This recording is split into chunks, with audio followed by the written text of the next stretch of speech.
মানুষকে সম্মান করতে জানে না, যারা ওই মুরগি কবির বলে একজনের ছোদা, তোরা রাজাকারের বংশ, রাজাকারের রক্ত, রাজাকারের উত্তরসূরি, তোরা রাজাকারের জন্ম, তোরা হলি রাজাকারের সোদা, তোদেরকে আমি জুতা মারি, তোদের আমি ঘৃণা করি। ওই ডাক্তার এনায়েতুল্লাহ। কাজেই কোনো ব্যক্তির পূজা করার পক্ষে আমি নই, কোনো ফ্যামিলি ডাইনেস্টি আমি চাই না।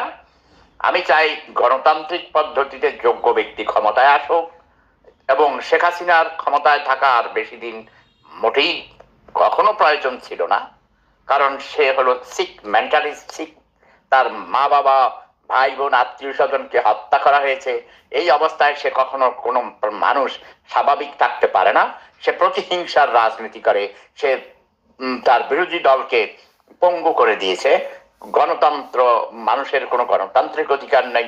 ভোট ডাকাতির মাধ্যমে ক্ষমতায় এসেছে, ক্ষমতা জবরদখল করে রেখেছে সেনাবাহিনীর সহযোগিতায়, পুলিশ পেটুয়া বাহিনীর সহযোগিতায়। এবং শেখ হাসিনাই মূলত মৌলবীদেরকে, মোল্লাদেরকে, শুধু শেখ হাসিনা, তার বাবাও এত বেশি মাথায় তুলেছে। ধর্মকে আমরাও ভালোবাসি, আমরাও ইসলামকে ভালোবাসি, কিন্তু আমি জামাতে ইসলাম, নেজামে ইসলাম, খেজামে ইসলাম, হেফাজতে ইসলাম, ওইসব ধর্ম ব্যবসায়ী, ভণ্ড, অশিক্ষিত, অধ্যশিক্ষিত, মূর্খ, বর্বর, যারা মানুষকে সম্মান করতে জানে